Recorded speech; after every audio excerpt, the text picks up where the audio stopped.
வாழ்க்கை வரலாற்றை நம்முடைய நூலாசிரியர் கந்தன் அவர்கள் யாருடைய தயவும் இல்லாமல் அவரே அதை தயாரித்து அவருக்கென்று ஒரு சிலை வைத்து எங்கள் குடும்பத்தில் ஒருவராக இருந்த அத்தனை பணிகளையும் நூலாசிரியர் கந்தன் அவர்கள் செய்து கொண்டிருக்கிறார். நம்முடைய ஒப்புரவு பெற்ற கழகத் தலைவர் மாண்புமிகு முதல்வர் அவர்கள் இந்த நூலினை அண்ணா அறிவாலயத்தில் வெளியிட்டு மாண்புமிகு கழக பொதுச் செயலாளர் மரியாதைக்குரிய அண்ணன் துரைமுருகன் அவர்கள் பெற்றுக்கொண்டார்கள். ஒரு எளிய நிகழ்ச்சியாக இது நடைபெற்றது. ஆனால் நூலாசிரியர் விரும்பினார், பிறந்த நாளுக்கு அந்த நூலை மறுபடியும் மக்கள் மத்தியிலே கொண்டு செல்ல வேண்டும் என்று அவர் விரும்பினார். ஆனால் நூல் அவர் அச்சிட்டது மிகப்பெரிய புத்தகமாக அது இருந்தது. ஆனால் மறுபடியும் அதை சிறப்பு செய்து நமக்கு கழகத்தில் கலைஞர் டிவியிலே பணியாற்றுகிற மரியாதைக்குரிய திருமாவேலன் அவர்கள் அதை சரி செய்து புதிய நூலாக அச்சிட்டு நம்மிடம் வழங்கியிருக்கிறார்கள்.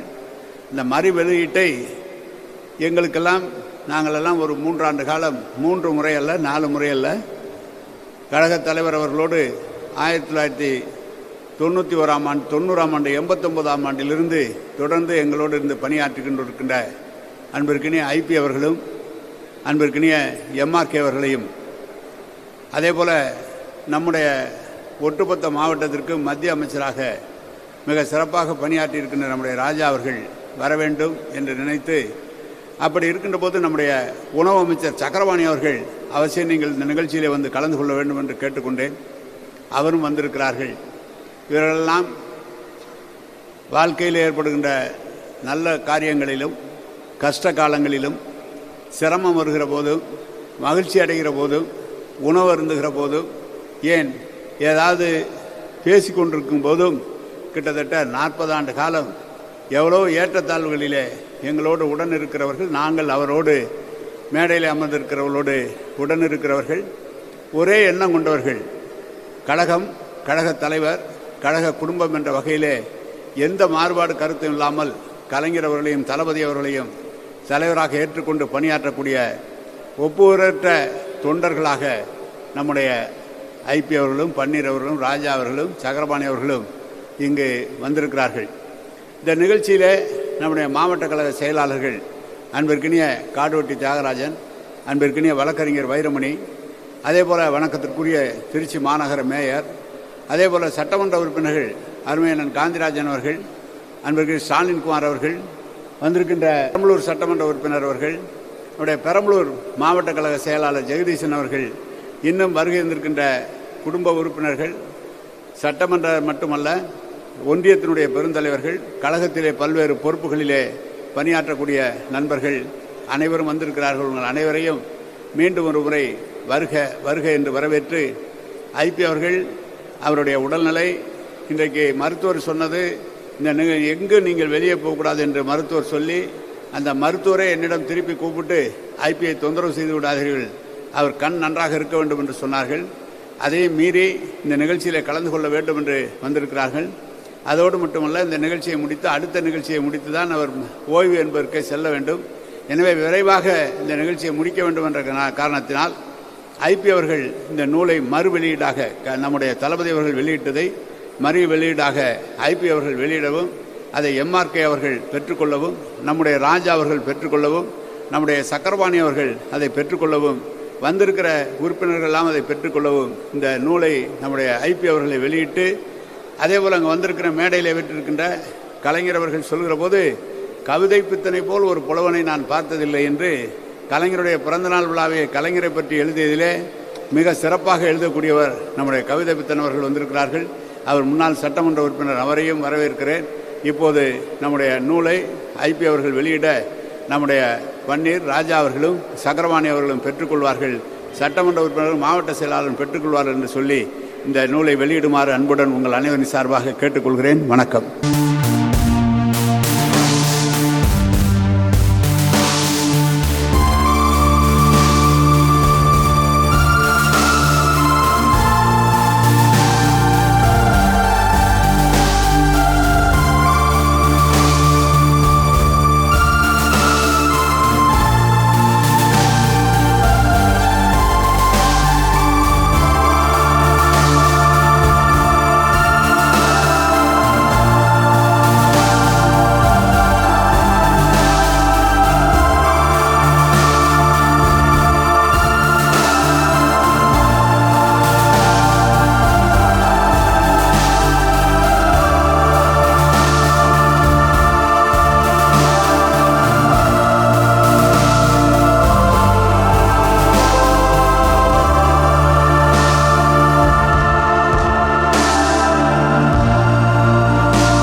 மலைக்கோட்டை மாவீரன் என்று கழகத் தலைவர் அவர்களாலும் நம்முடைய தலைவர் தளபதி அவர்களாலும் ஒட்டுமொத்த கழகத் தொண்டர்களாலும் போற்றி ஏற்றப்படுகிற ஆருயிர் அண்ணன் கழகத்தினுடைய முதன்மை செயலாளர் மாண்புமிகு அண்ணன் நேரு அவர்களே,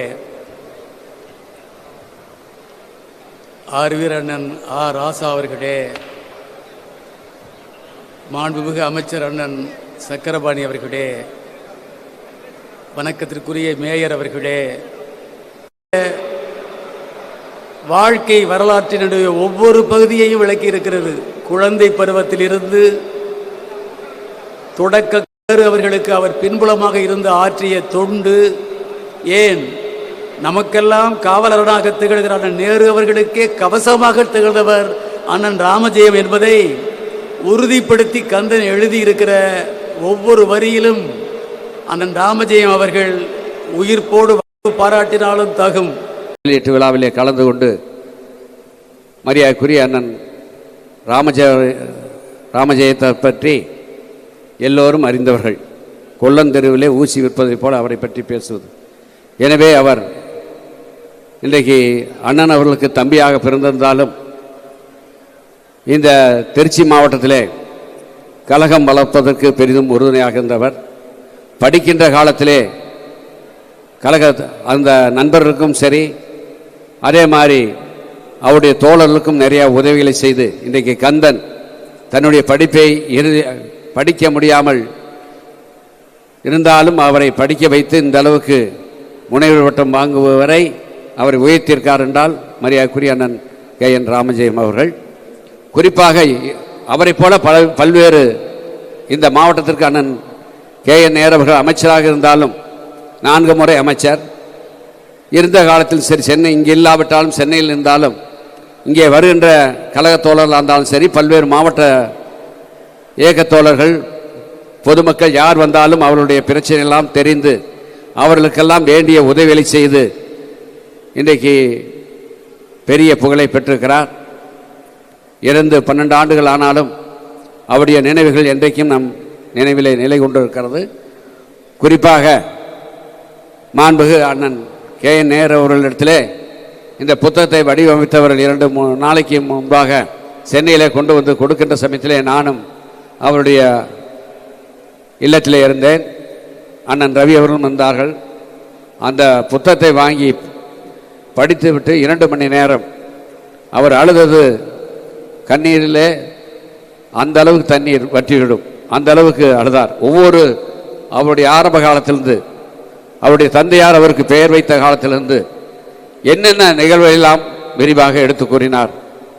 அப்படிப்பட்ட குடும்ப பாசம், அதே மாதிரி ஒற்றுமையாக இன்றைக்கு இந்த குடும்பம் பல ஆண்டுகளாக இந்த மாவட்டத்திலே இன்றைக்கு மக்களுக்கும் இயக்க தோழர்களுக்கும் பொதுமக்களுக்கும் மற்ற அனைவருக்கும் பெரிதும் உறுதுணையாக இருந்த நல்ல காரியங்களை செய்து கொண்டிருக்கிறார்கள். குறிப்பாக அருமை சோதரர் KN ராமஜெயம் அவர்கள் KVK என்ற பண்ணை ஆரம்பித்திருக்கார். அதை 5 ஆண்டுகளுக்கு முன்பாக அண்ணன் நேரு அவர்களும் அண்ணன் IP அவர்களும் நானும் அவரோடு சேர்ந்து பார்த்தோம். மரங்களை வளர்ப்பதிலும் சுற்றுச்சூழலை பாதுகாப்பதிலும் அதே மாதிரி பிராணிகளை வளர்ப்பதிலும் பெரிதும் ஈடுபாடு கொண்டவர். வந்தவர்கள் எல்லாம் வேண்டிய கல்வி உதவியாக இருந்தாலும் சரி, அதே மாதிரி மருத்துவ உதவியாக இருந்தாலும் சரி, மற்ற எந்த உதவி கேட்டாலும் அவர்களுக்கெல்லாம் அந்த உதவிகளை அண்ணன் நேரு இல்லாத நேரத்திலே அவர்களுக்கெல்லாம் செய்து அவருக்கு பெரிதும் உறுதுணையாக இருந்திருக்கார்கள். அவருடைய புகழை இந்த புத்தகத்திலே படிக்கின்ற நேரத்திலே நிறையா சொல்ல வேண்டிய கட்டாயத்தில் இருந்தாலும் நேரத்தின் அருமை கருதி மாண்புகு தலைவர் கலைஞர் அவர்கள் அவர் மறைவை இந்த செய்தியை ஒட்டி, நீ சிலையாக இருந்தாலும் இன்றைக்கு புகழ் மாலையாக நிலைத்திருக்கிறாய் என்று தலைவர் கலைஞர் அவர்கள் சொல்லியிருக்கிறார். அதே போல் இன்றைக்கு இருக்கின்ற முதலமைச்சர் மாண்புகு அண்ணன் தளபதி அவர்கள் இன்றைக்கு அவரை எல்லோரும் MD என்று தான் அழைப்பார்கள். இந்த மாவட்டத்தில் மட்டுமல்ல, பல்வேறு மாவட்டங்களிலிருந்து வந்தாலும் MD என்றால் அவரை அண்ணன் KN ராமஜெயத்தை தான் அழைப்பார்கள். அந்த அளவுக்கு மாண்புகு முதலமைச்சர் அவர்கள் அவரை பற்றி காந்த சக்தி, அதற்கு பெயர் காந்த சக்தி என்று அனைவரையும் கவரக்கூடியவர், எந்த வேலை சொன்னாலும் திறம்பட செயல்படக்கூடியவர், அண்ணனுக்கு உறுதுணையாக இருந்தவர். அப்படிப்பட்டவர் இறந்திருந்தாலும் அவருடைய நினைவுகள் உங்களிடத்திலும் சரி, மேடையில் இருக்கின்ற அனைவரிடத்திலும் சரி, எங்களுக்கும் அவருடைய நினைவுகள் என்றைக்கும் நிலைத்திருக்கும். அவர் இன்றைக்கு இல்லை என்றாலும் மாண்புகு நகர்ப்புற வளர்ச்சித்துறை அமைச்சர் அவர்களும் அண்ணன் ரவி அவர்களும் அமைச்சர் மணி அவர்களும் தம்பி அருண் அவர்களும் அவருடைய சகோதரிகளும் அவருடைய குடும்பத்தாரும் அவருடைய புகழை இன்றைக்கு நிலைத்து நிற்க வேண்டும் என்பதற்காக அறக்கட்டளை ஆரம்பித்து அவர் மூலமாக பல்வேறு உதவிகளை செய்து வருகிறார்கள். உள்ளபடியே மகிழ்ச்சி அளிக்கிறது. மரியாதைக்குரிய தெய்வ திரு KN ராமசேவனுடைய புகழ் என்றைக்கும் இந்த மண்ணிலே நிலைத்திருக்கும். அவர் செய்திருக்கின்ற தொண்டுகள், தியாகங்கள் ஏராளம். மாண்புகு முதலமைச்சர்களே சொல்லியிருக்கிறார், இன்றைக்கு தமிழகத்திலே பல்வேறு திராவிட முன்னேற்ற கழக குடும்பங்கள் இருந்தாலும் இந்த இயக்கத்திற்கு சோதனைகளும் அதேபோல் தொல்லைகளும் வேதனைகளும் அதிகமாக வந்தது அண்ணன் KN நேரு அவர் குடும்பத்துக்கு தான் என்று குறிப்பிட்டு சொல்லியிருக்கிறார். அந்த அளவுக்கு அதையெல்லாம் தாங்கிக் கொண்டு இந்த இயக்கத்தில் இன்றைக்கு பணியாற்றி கொண்டிருக்கிறார்கள் என்பதை இந்த நேரத்தில் தெரிவித்து, மரியாதைக்குரிய அண்ணன் KN ராமஜெயத்துடைய புகழ் என்றும் நிலைத்திருக்கும் என்று இந்த நேரத்தில் தெரிவித்து அவருக்கு புகழஞ்சி செலுத்தி விடைபெறுகிறேன். இவர் ஹாட்டாக இருப்பார் நேரு அவர்கள், ஆனால் ராமஜெயம் அவர்கள் எல்லாருக்கும் பாஸாக இருப்பார். ராமஜெயம் எல்லாருக்கும் பாஸாக MDயாக எல்லோரை இணைய இங்கே சாதாரண தொண்டர்களெல்லாம் MD என்று அழைக்கி செல்லமாக அழைத்து அவர் எல்லோருக்கும் நல்லவராக எல்லோருக்கும் வல்லவராக வாழ்ந்து மறைந்திருக்கிறார்கள். அதான் ஒரே குடும்பத்தில் பாருங்கள். அதான் ரவி நல்லா படிச்சுட்டு அவர் தொழில்துறையில் போயிட்டார். நேரு அவர்கள் படித்துவிட்டு வியாபாரம், மிளகாய் வியாபாரம் பண்ணி, அப்புறம் போர் ட்ரில் வியாபாரம் பண்ணி, ட்ரில் போர் போட்டு ஆக இந்த அரசியலுக்கு வந்து விட்டார். அரசியலில் வந்து திருச்சியில் கொட்டா ரொம்ப கஷ்டம். எல்லாரையும் அதே மத்திய மாவட்டம் திருச்சியில் வந்து மத்தியமாக இருக்குது, மாநிலத்துக்கு மத்தியமாக இருக்கின்ற இந்த மாவட்டத்தில் நல்ல அரசியலை செல்வாக்காக கொண்டு செல்வதற்கு பின் பலமாக ராமஜெயம் அவர்கள் இருந்தார்கள். தம்பி உடையான் படைக்கு அஞ்சான். ஆக திருச்சியை இந்த மாவட்டத்து கட்சிக்காரில் இப்போ வந்து நம்ம ஆளுங்கட்சி ஆகிட்டோம், எல்லாம் ஆகிட்டோம். எதிர்கட்சியில் இருக்கும்போது 10 ஆண்டு காலம் என்ன, கடந்த 10 ஆண்டு காலம், அதுக்கு முன்பு நடந்த 13 ஆண்டு காலம், அதுக்கு முன்பு 13 ஆண்டு காலம், கடந்த ஆண்டு 10 ஆண்டு காலம், அந்த 23 ஆண்டு காலத்தில் இந்த திருச்சியை மன்னராக இந்த குடும்பம் அங்கே வளர்ந்து கொண்டிருக்கிறது. ஆக அந்த குடும்பம் வளர வளர கழகம் இந்த மாவட்டத்தில் வளர்ந்து கொண்டிருக்கிறது. எந்த மாநில கூட்டமாக இருந்தாலும், மாநில மாநாடாக இருந்தாலும் திருச்சியை வெற்றிகரமாக நடத்துவதற்கு இந்த தொண்டர்களை அரவணைத்து செல்கின்ற இந்த குடும்பம் இருந்த காலத்தால் தான் இந்த பகுதி செல்வாக்குள்ளாக இன்றும் திராவிட முன்னேற்ற கழக கோட்டையாக விளங்கி கொண்டிருக்கிறது. அதற்கு ராமஜெயம் ஒருவர். ராமஜெயம் அவர் நிழல் போல உள்ளவர். அவர் சீனில் வரமாட்டார். ராமஜெயம் பொறுத்தவரை சீனில் வரமாட்டார். ஆனால் சீனுக்கு அங்கே பின்னால் இருந்து இயக்குவார சக்தியாக அங்கே அவர் வளர்ந்த காரணத்தால் தான் அவர் எதிரி இங்கே திராவிட முன்னேற்ற கழகத்தை அழிக்க வேண்டும் என்றால் மூலவேராக இருக்கின்ற ராமஜெயத்தை அழிக்க வேண்டும் என்ற எண்ணம் இருந்த காரணத்தால் தான் இங்கே அந்த வளர்ச்சியை, திராவிட முன்னேற்ற கழகத்துடைய வளர்ச்சியை அடக்க வேண்டும், தடுக்க வேண்டும் என்ற எண்ணத்தின் அடிப்படையிலே நடந்தவை ஆகும். நாங்கள் அந்த சட்டத்துக்குள்ளே இந்த விதத்துக்குள்ளே செல்ல முடியல. ஏன்னா இந்த தினம் இந்த கல்லூரி வளாகம், இந்த வளாகத்தில் நேரு பேசுவார், கத்துவார், ஒன்றும் செய்வார், ஒரு மருங்க அப்படி போயிட்டுப்பார். ஆனால் இது போல ஒரு ஆக்கப்பூர்வமான செயல்களை ராமஜெயம் அவர் இந்த பகுதியிலே செய்த, அவர் போட்ட இடம், அவர் கால் ஊண்டிய இடம், இது கல்லூரியாக வளர்ந்து, இது ஒரு விளையாட்டு மைதானமாக இருந்து, இது இப்போ பள்ளி வளாகமாக மாறி இருக்கிறது. ஆக இந்த வளாகம் இது ஒரு சின்ன அது ராமஜெயத்துடைய உழைப்பு. ஆக அதை போற்றுகின்ற வகையில் மறு வெளியிட்ட அவருடைய புத்தகத்தை, அவருடைய வாழ்நாள் சாதனைகள்லாம் இப்போ ஒரு புத்தகமாக வெளியிட்டு, இது மறு வெளியீடாக இந்த புத்தகம் வெளியீடு வந்து கலந்து கொண்டு இந்த நிகழ்ச்சியில் கலந்து கொள்வதற்கு வாய்ப்பளித்த அண்ணன் நேரு அவர்களுக்கு நான் நன்றியை தெரிவித்துக் கொள்கிறேன். இந்த நிகழ்ச்சியில் புத்தகத்தை வெளியிட்டு இங்கே உரையாற்ற இருக்கின்ற நம்முடைய பெரியவர், கழகத்துடைய துணை பொதுச் செயலாளர் மரியாதைக்குரிய அண்ணன் ஐபி அவர்களுக்கும் பெரியசாமி அவர்களுக்கும் இந்த புத்தகத்தை பெற்றுக்கொண்டு, முதல் பிரதியை பெற்றுக்கொண்டு நல்லா பேசுகின்ற, எப்படி பேச வேண்டும் என்றதை ராஜா அவர்கள் சொல்ல வேண்டும். ராஜா அவர்கள் வந்திருக்கிறார்கள். முன்னாள் மத்திய அமைச்சர், நாடாளுமன்ற உறுப்பினராக இருந்து பணியாற்றக்கூடியவர், கழகத்துடைய துணை பொதுச் செயலாளர். ஆக இந்த நிகழ்ச்சி எனக்கு முன்பாக பேசி அமர்ந்துள்ள உணவுத்துறை அமைச்சர் சக்கரபாணி அவர்களுக்கும், மாவட்ட கழக செயலாளர்கள் வைரமணி காடுவெட்டி, ஆக மாநகர மேயர் அன்பு, ஆக சட்டமன்ற உறுப்பினர்கள், முன்னாள் சட்டமன்ற உறுப்பினர்கள், ஆக கவிதை பித்தன் இங்கே உரையாற்றி இருக்கின்றார்கள். ஆக சம்பந்தியும் இங்கே வந்திருக்கின்றார்கள், மச்சானும் வந்திருக்கின்றார்கள். ஆக எல்லோரும் குடும்பமாக இந்த குடும்பம் இங்கே விளங்கி கொண்டிருக்கிறது. ஆக இங்கே அவருடைய இந்த காலை நிகழ்ச்சி, எப்போ காலையில் கூட்டம் கூட்டணுனாவே ரொம்ப கஷ்டம். இந்த நாள் அது ஆளுங்கட்சி ஆகி போய் கூட்டம் கூட்டணும்னா இன்னும் கஷ்டம். எதிர்கட்சியாக போனால் வேகமாக வருவான். இப்போ ஆளுங்கட்சியாக இருக்கும்போது கொஞ்சம் ஸ்பீடு கம்மியாக தான் வருவான். இருந்தாலும் இந்த அரங்கம் நிறைந்த காட்சியை பார்க்கும்பொழுது ராமஜெயத்துடைய பிறந்த நாளை நாம் இங்கே நன்றி தெரிவிக்கின்ற நாளாக கொண்டாட வேண்டும் என்ற உணர்வில் வருகை தந்துள்ள கழக தொண்டர்களுக்கும் அனைத்து நிர்வாகிகளுக்கும் நன்றி கலந்த வணக்கத்தை தெரிவித்துக் கொள்கிறேன். ராமஜெயம் அங்கே மரியாதைக்குரிய நேரு அவர்கள் ராமஜெயத்தை நினைத்தார்னா அப்படியே அழுதுகிட்டே உட்காந்துருப்பார். மீசை தான் பெருசு, ஆனால் மனசு கோழை. ஏன்னா தம்பி அந்த அளவுக்கு தம்பி மீது பாசம் வைத்து ராமஜெயத்தை எடுத்து ஒவ்வொரு பொருளையும் அவர் பார்க்கலாம். ஏன்னா அவரை கூட இது நான் கட்டாத பொண்டாட்டி, இப்போ அவருக்கு நான் கட்டாத பொண்டாட்டியாக இருக்கேன். இப்போ ஏன்னா கிட்டத்தட்ட 26 வருஷம் இவங்கள இப்போ இவங்க மனைவி 50 வருஷம் ஆழ்ந்திருப்பாங்க. அப்போ நான் கிட்டத்தட்ட 28 வருஷம் அவர் கூடயே பயணம் செய்து கொண்டிருக்கின்றேன்.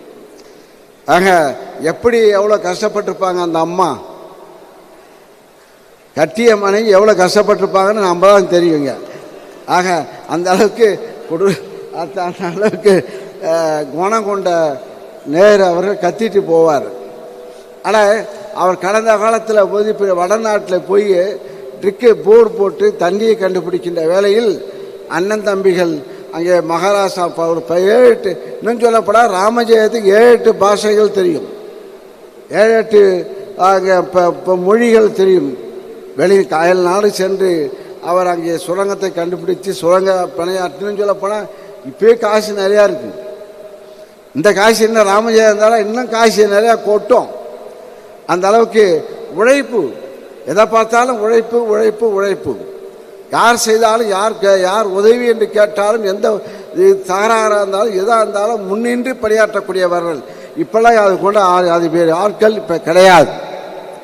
காப்பாற்றுகின்ற தன்னை காப்பாற்றிட்ட போதுங்கிற உணர்வு இப்போ இருக்கிறது. மற்றவனை காப்பாற்ற வேண்டும், தொண்டனை காப்பாற்ற வேண்டும் என்ற உணர்வு அவர் ராமஜெயத்துக்கு இருந்த காரணத்தால் தான் அவருக்கு இந்த நிலை ஏற்பட்டது. இந்த நிலை ஏற்பட்டது என்றால் மற்றவர்களுக்கு உதவி செய்ய போய் மற்றவர்களுக்காக உழைத்து கொண்டிருக்கிற குரல் கொடுத்தது.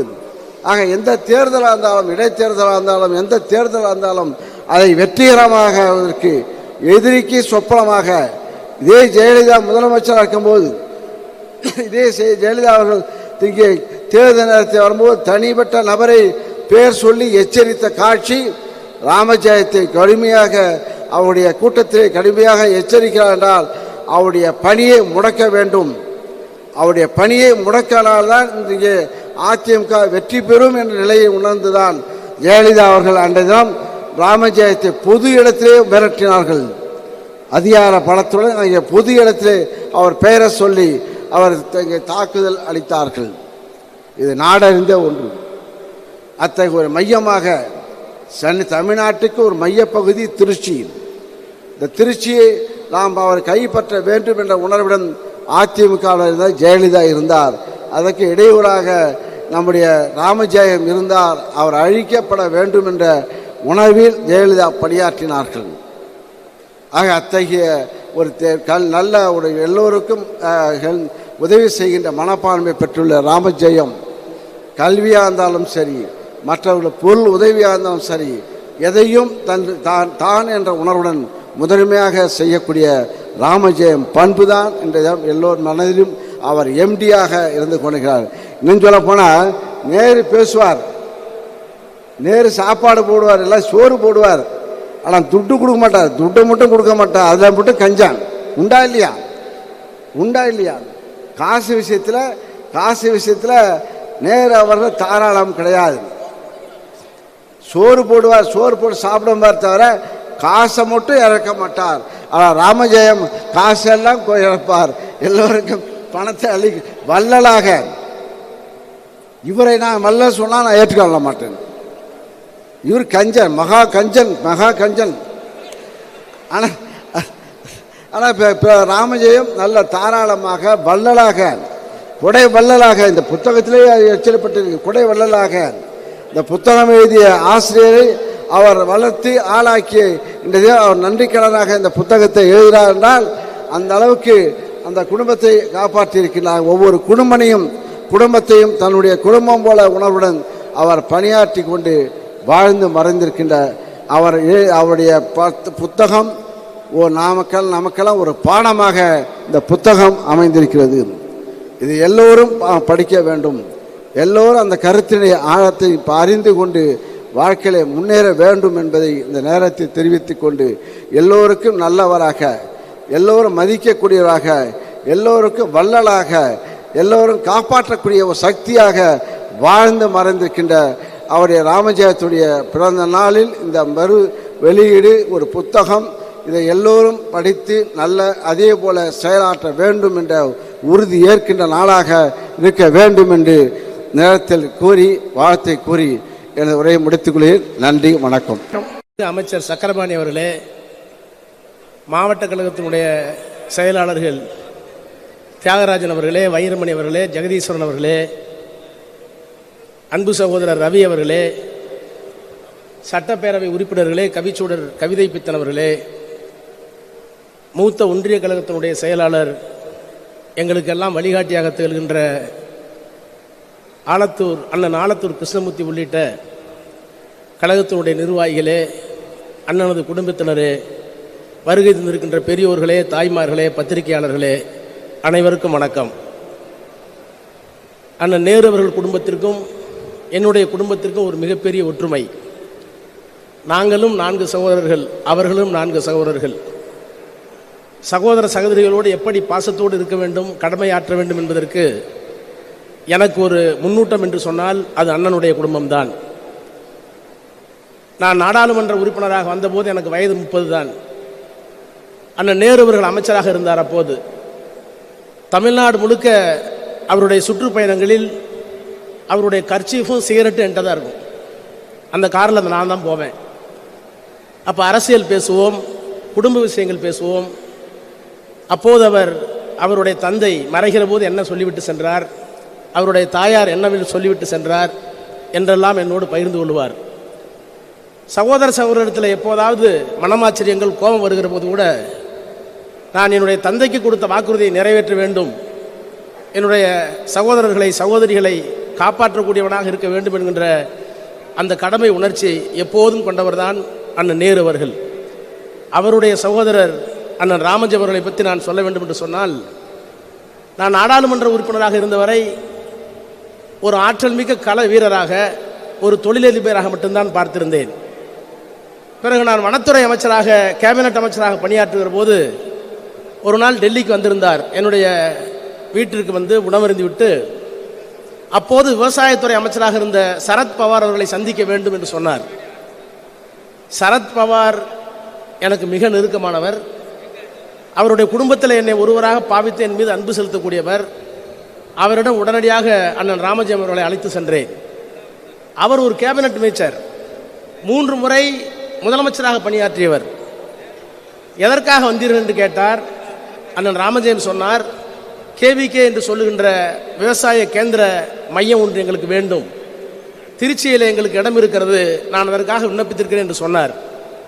ஐயோ, போன வாரம் தானே அதற்கான கோப்புகள் எல்லாம் வந்தது என்று பதறி போய் ராஜாவுக்காக நான் செய்ய வேண்டும் என்று சொல்லி அந்த கோப்புகளை வரவழைத்து ஏற்கனவே வழங்கப்பட்ட ஆணையை ரத்து செய்து ராமஜெயம் அவர்களுக்கு அந்த கேவிகேயை வழங்கினார். அதுவல்ல முக்கியம், வழக்கத்திற்கு மாறாக 1 மணி நேரம் பேசிக்கொண்டிருந்தார். அன்றைக்குத்தான் நான் ராமஜெயம் அண்ணன் அவர்களை பற்றி பிரமித்து போனேன். ஆங்கிலத்திலே பேசினார், இந்தியிலே பேசினார், விவசாயத்தை பற்றி பேசினார், தோட்டக்கலையை பற்றி பேசினார். ஒரு 50 நிமிடம் உற்று கேட்டுக்கொண்டிருந்த சரத்பவார் அவர்கள் நாங்கள் கிளம்புகிற போது சொன்னார், இவரிடத்திலே அளப்பரிய ஆற்றல் இருக்கிறது, அந்த ஆற்றலை பயன்படுத்துங்கள் என்று என்னிடத்திலே சொன்னார். அப்படி வந்ததுதான் அந்த கேவிகே.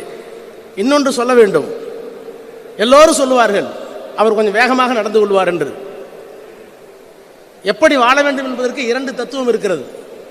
மாக்கியவெளியினுடைய தத்துவம் ஒரு தத்துவம் வெளிநாட்டில், மைட் இஸ் ரைட், வல்லான் வகுத்ததே வாய்க்கால், என்ஸ் ஜஸ்டிஃபை தி மீன்ஸ், முடிவுகளைத்தான் முக்கியம், வழியை பற்றி கவலைப்படாதே, நெசசிட்டி நோஸ் லாஸ், தேவைகளுக்கு சட்டம் கிடையாது. இந்த 3 மாக்கியவெள்ளி கொடுத்தது 6ஆம் நூற்றாண்டில். அதில் பல பேருக்கு கருத்து மாறுபாடு உண்டு, நமக்கு கூட கருத்து மாறுபாடு உண்டு. ஆனால் என்ஸ் ஜஸ்டிஃபை மீன்ஸ், எனக்கு வழியை பற்றி கவலை இல்லை, போய் சேர வேண்டிய இடம் முக்கியம், அதற்காக நான் என் வழியை மாற்றிக்கொள்ளுவேன், வழி எதுவாக வேண்டுமானாலும் இருக்கலாம் என்பது ஒரு தத்துவம். அதில் ஏற்றுக்கொள்ளும் இருக்கிறார்கள், ஏற்றுக்கொள்ளார்கள் இருக்கிறார்கள். அதிலே அண்ணன் ராமஜெயம் அவர்கள் பல நேரங்களில் விமர்சிக்கப்பட்டவர். ஆனால் எனக்கு தெரிந்து சொல்கிறேன், நான் 26 வயதில் பெரம்பலூரில் எல்லோரும் அறியக்கூடிய ஒரு புகழ்பெற்ற வழக்கறிஞராக 27-28 வயதில் இருந்தேன். கனரா வங்கியில் என்னுடைய திறமையை பார்த்து, நான் ஆற்றுகிற பணியை பார்த்து கனரா வங்கியினுடைய வழக்கறிஞராக என்னை ஒருவர் சேர்த்தார். பாலசுப்ரமணியன் என்று ஒரு சீனியர் மேனேஜர், பிராமணர். அதிலிருந்து பேச மாட்டார், எந்த வம்புக்கும் போக மாட்டார். அவருக்கு திருச்சியில் ஒரு வீடு இருந்தது. அந்த வீட்டை வாடகைக்கு விட்டுருந்தார். வாடகைக்கு இருந்தவரும் ஒரு பிராமணர். ரிட்டையர் ஆன பிற்பாடு அந்த வீட்டை கேட்டால் தரமாட்டேங்கிறார். கேஸ் போட்டால் கேஸ் நடந்துக்கிட்டே இருக்கு. அப்போ நான் அமைச்சர் என்கிட்ட வந்தார். நான் ஒரு வேளை மரியாதை வச்சுருந்தேன். என்னன்னு கேட்டேன். என் சொந்த வீட்டை ஒருத்தர் தரமாட்டேங்கிறாரு, நான் பிராமணர்னு நம்பி விட்டேன், ஆனால் அவருக்கு பின்னாடி குண்டர்கள்லாம் இருக்கிறாங்க, என் வீட்டை விட மாட்டேங்கிறாருன்னாரு. அங்கேருந்து ராமஜனுக்கு ஒரு ஃபோன் பண்ணேன். 4 மணிக்கு வீடு காலி ஆயிடுச்சு. Ends justify the means. நான் வருகின்ற வழி கொஞ்சம் தப்பாக கூட இருக்கலாம், ஆனால் நான் நிறைவேற்றிருக்கின்ற அந்த முடிவு நியாயமானது என்று சொல்லக்கூடிய துணிச்சலை பெற்றிருந்த ஒரு மாமனிதர் தான் நம்முடைய ராமஜெயம் அவர்கள்.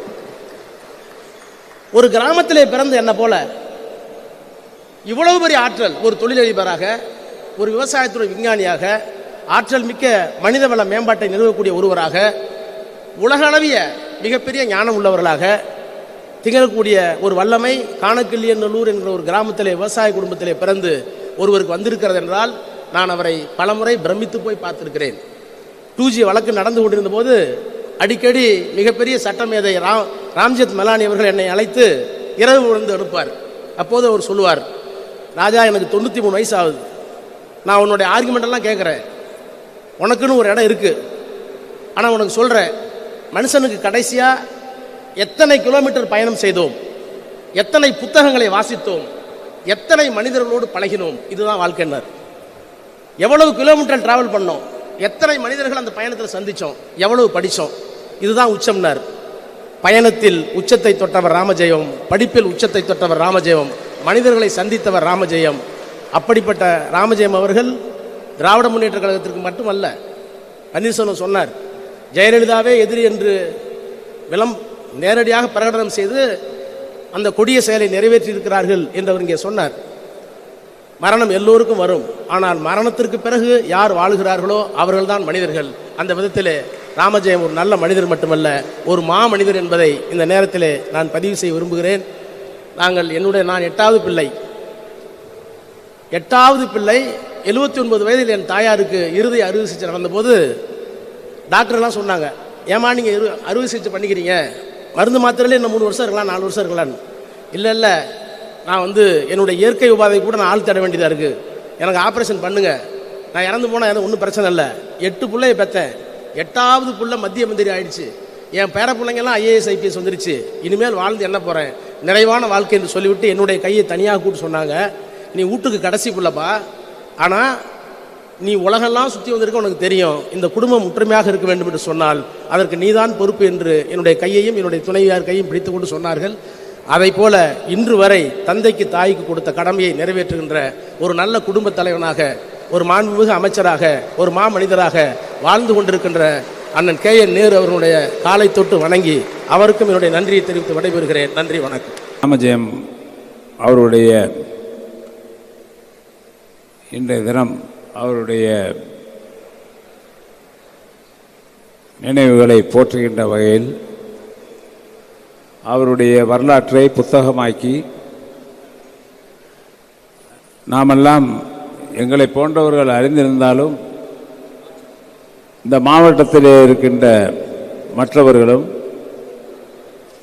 இன்னும் இந்த மாநிலத்தில் இருக்கின்ற கழகத் தோழர்கள் அத்தனை பேரும் அறிந்து கொள்ள வேண்டும் என்ற ஒரு நல்ல நோக்கத்தோடு அருமை சகோதரர் கந்தன் அவர்கள் இந்த புத்தகத்தை வடிவமைத்து அவராகவே முயற்சி செய்து இந்த புத்தகத்தை இன்றைக்கு அவருடைய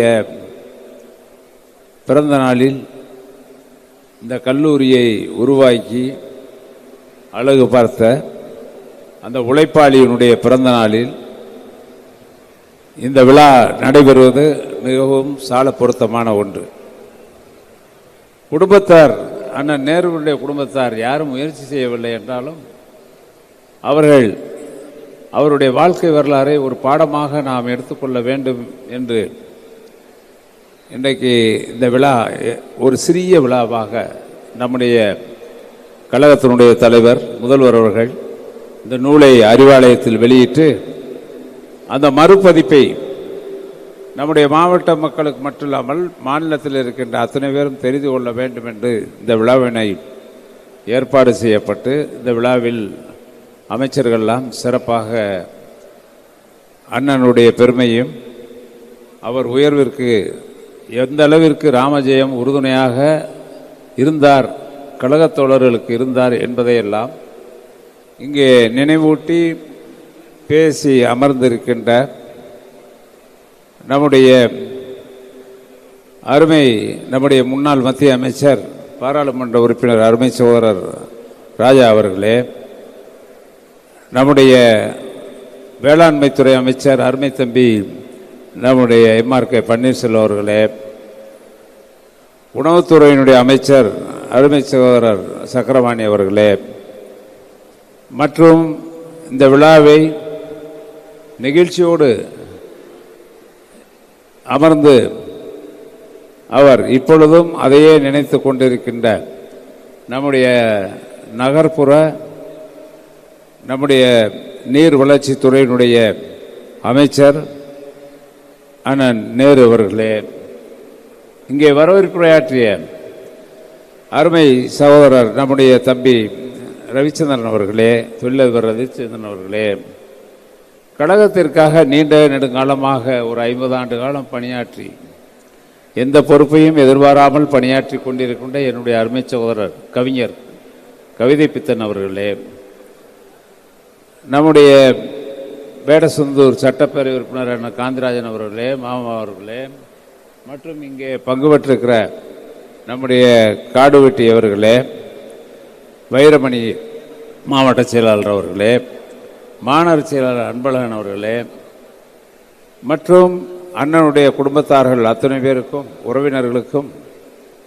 வருகின்றிருக்கின்ற முன்னாள் சட்டப்பேரவை உறுப்பினர் ராமர் அவர்களுக்கும் மற்றும் ஏனைய முன்னாள் சட்டப்பேரவை பாராளுமன்ற உறுப்பினர்களுக்கும் வருகின்றிருக்கின்ற காமராஜ் அவர்களுக்கும் தம்பி நம்முடைய பெரம்பலூருடைய பாராளுமன்ற உறுப்பினர் தம்பி அருண் அவர்களுக்கும் அருண் நேரு அவர்களுக்கும் இந்த நேரத்திலே அத்தனை பேருக்கும் இருக்கக்கூடிய வருகை இருந்திருக்கின்ற அத்தனை பெருமக்களுக்கும் நன்றி வணக்கத்தையும் நான் தெரிவித்துக் கொள்ள விரும்புகின்றேன்.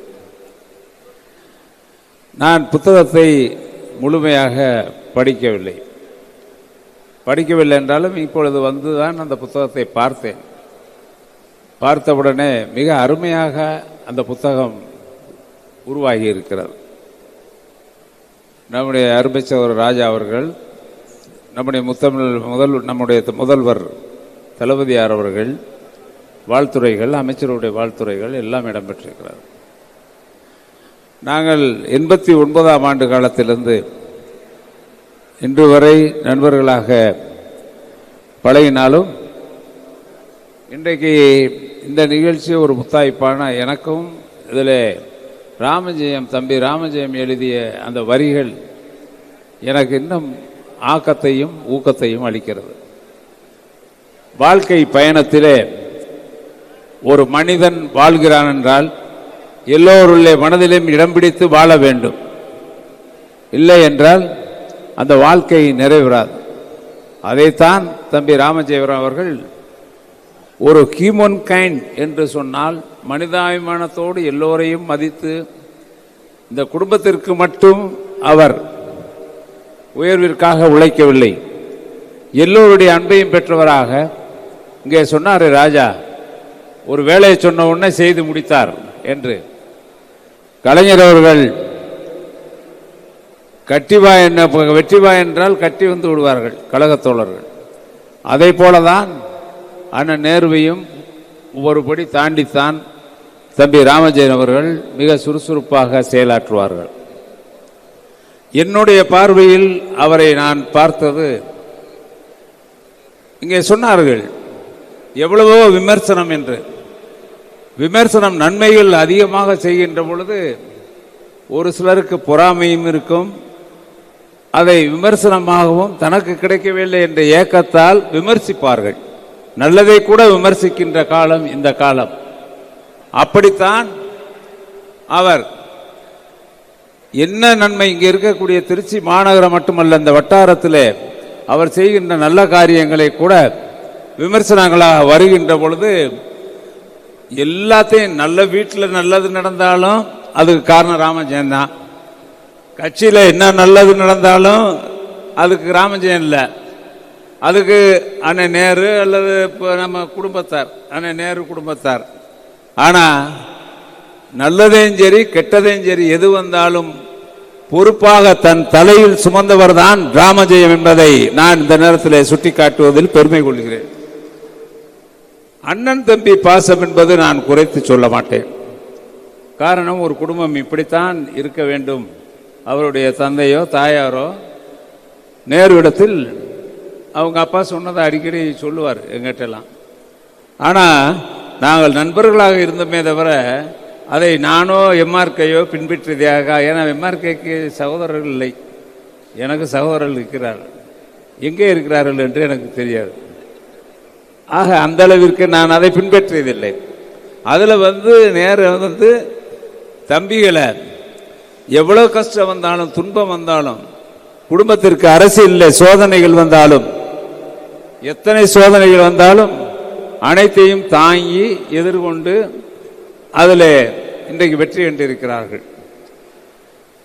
அந்த வெற்றியை மட்டுமல்லாமல் தம்பி ராமஜெயம் அவர் எப்படி சிந்தனையாளர் என்பதை நான் பல முறை பார்த்திருக்கிறேன். அவர் பெரிய என்ன சிந்தனையாளர்னா, அவருக்கு எந்த கல்வி மட்டுமல்ல, தொழில்துறையில் இந்த குடும்பத்துக்கு முத அச்சாரமே அவர் தான் போட்டிருக்க முடியும், வேற யாரும் போட்டிருக்க முடியாது. அண்ணன் நேரு கூட போட்டிருக்க முடியாது. அரசியலில் அண்ணன் நேரு அவர் புள்ளம்பாடியில் சேர்மனாக வந்தார்.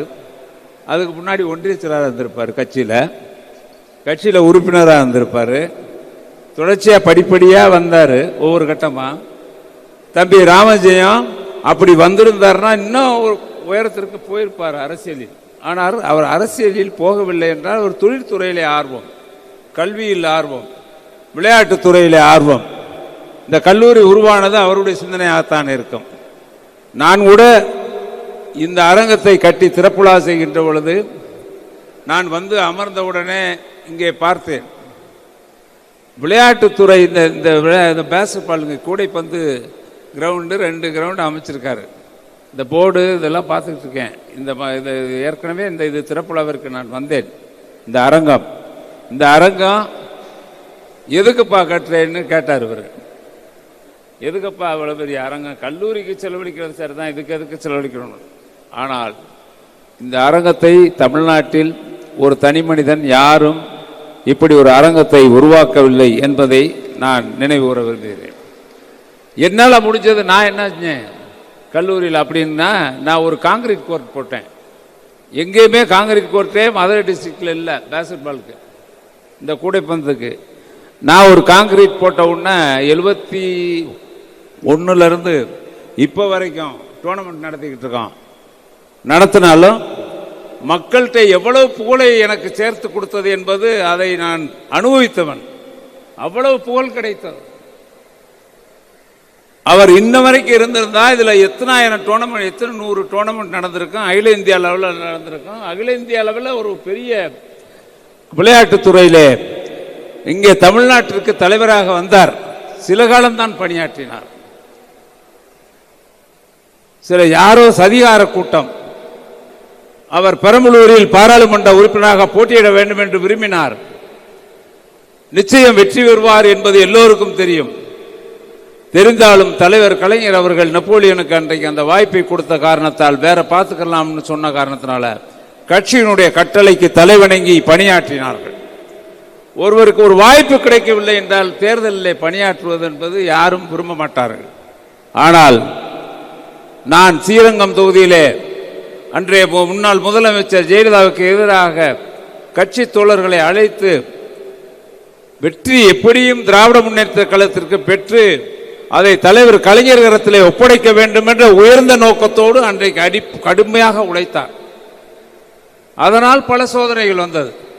அவர் உழைத்தார். இன்றைக்கு தம்பி அருண் நேரு அவர்கள் இன்றைக்கு பெரம்பலூரில் பாராளுமன்ற உறுப்பினர். இதுதான் நியதி, இதுதான் உண்மை. வரலாறு அப்படித்தான் வரும். யார் உழைத்தாலும் அது வீண் போகாது. உழைத்தவர்களுடைய உழைப்பு எந்த காலத்திலேயும் கொள்கையும் லட்சியமும் தோல்வியுற்றதாக நான் கருதவில்லை. தம்பி கூட சொன்னார், பெரியவர் அமர்ந்திருக்கிறார் என்று. அப்பொழுது நேர நம்முடைய ராஜா அவர்கள் ஒன்றை சொன்னார்கள், நிச்சயம் இல்லை, நிச்சயம் தொடர்ந்து கடைசி மூச்சு ஒரு மூச்சு இருக்கின்ற வரை இந்த இயக்கத்தினுடைய உயர்விற்காக நானோ அண்ணன் நேருவோ அப்படித்தான் சிந்திப்போமே தவிர வேறு எந்த சிந்தனையும் எங்களுக்கு கிடையாது. என்ன பதவி, இதுக்கு மேல பதவி என்ன கிடைக்கும்? எந்த பதவியும் இதுக்கு மேல கலைஞரும் சரி, தளபதியாரும் சரி, முதலமைச்சரும் சரி, எங்களுக்கு எல்லா வகையிலும் எங்களை உயர்த்தி பார்த்து அழகு பார்த்து எங்களுடைய உயரத்திற்கு அவர்கள் காரணமாக இருந்திருக்கிறார்கள். அதற்காக அந்த இயக்கத்திற்காக, இந்த இயக்கம்தான் எங்களை அடையாளம் காட்டியது தமிழகம் முழுக்க, இந்தியா முழுக்க. அப்படி நினைக்கின்ற குடும்பம்தான் அண்ணன் நேருடைய குடும்பம். நம்முடைய ராமஜெயம் அவர்கள் அவருடைய எழுத்துக்களிலே அதில் அருமையாக எழுதியிருக்கிறார். தோல்வி எத்தனை முறை வேணாலும் வரட்டும், ஃபெயிலியர்ஸ் வரும், ஆனால் சக்சஸ் மட்டும் கவுண்ட் கிடையாது. நிரந்தரமானது. தோல்வி இருந்தாலும் அதில் தோண்டு விடாமல் பணியாற்றிட வேண்டும். வெற்றி என்ற இலக்கு நம்மை தேடி வரும் என்று நினைத்தவர் தான் தம்பி ராமஜெயம் அவர்கள். அவர் உழைப்பு, அவர் அரவணைப்பு எல்லாத்துக்கும் அது வராது. யார் தேடி வந்தாலும் அவர்கள் அரவணைப்பது. இங்கே கேவிகே பற்றி கூட சொன்னார் யார், சக்கரவாணி. ஏன்னா அப்போ போய் 2 கோடி என்னமோ சப்சிடி கொடுக்குறான்னு வாங்கிட்டு வந்து விவசாயத்தை மிக அருமையாக விவசாயத்தை உருவாக்கினார்கள். அந்த விவசாயம் என்ன ஆச்சு நான் கேட்குறேன். அந்த விவசாயம் கேவிகே ராஜா அவர்கள் தான் தந்தார்கள். ராஜா மத்தியில் அமைச்சர், கேவிகே அதன் மூலமாக அந்த பண்ணை அமைக்கப்பட்டு சிறப்பாக விவசாயத்தில் அவர் அக்கறை இருந்தது. விவசாயத்தில் அக்கறை இருந்துச்சு, கல்வியில் அக்கறை இருந்துச்சு, அரசியலில் அக்கறை இருந்துச்சு, தொழில்துறையில் அக்கறை இருந்துச்சு. அது மட்டுமல்லாமல் எல்லா துறையிலும் அக்கறை இருந்தது. ஒரு துறையில் மட்டுமல்ல, பன்முகத்தன்மை கொண்டவர். எப்பயுமே நம்ம சொல்லுவோம், நம்ம தலைவரை சொல்லுகின்ற பொழுது அவரிடத்தில் இருக்கக்கூடிய பன்முகத்தன்மை, மல்டிஃபேஸ்ட், அந்த பன்முகத்தன்மையை கொண்டவர் தான் தம்பி ராமஜெயம். அவருடைய புகழை நான் நிச்சயமாக சொல்கிறேன். இன்னும் சொல்லி நாளைக்கும் சரி இந்த குடும்பம் இன்னும் நல்ல முறையில் தலை தோங்கும்.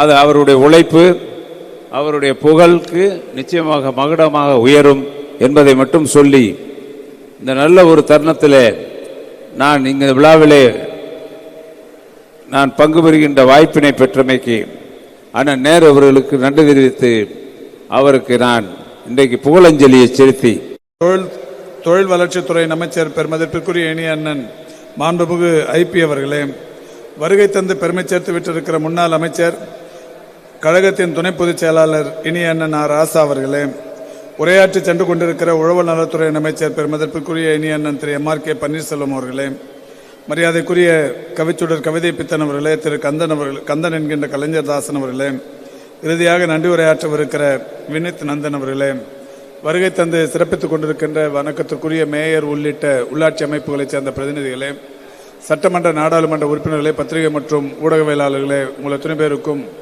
முதலில் என்னுடைய நன்றியையும் வணக்கத்தையும் தெரிவித்துக் கொள்கின்றேன். பெருமதிப்பிற்கும் போற்றுதலுக்கும் உரிய திரு நினைவில் வாழும் KN ராமஜெயம் அவர்களை நான் மிக நன்றாக அறிவேன். பழகுவதற்கு இனியவர், மிக சிறந்த பண்பாளர், ஏழை எளியவர்களுக்கு உதவும் நல்ல குணம் படைத்த அன்பிற்கினிய திரு ராமஜெயம் அவர்களை இன்றைக்கு பிரிந்து அந்த குடும்பம் மட்டுமல்ல, தமிழகத்தின் திமுக கழகத்தைச் சேர்ந்த உடன்பிறப்புகள் எந்த அளவுக்கு தொடர்ச்சியாக வருந்தி கொண்டிருக்கிறார்கள் என்பதை நாம் நன்றாக அறிவோம்.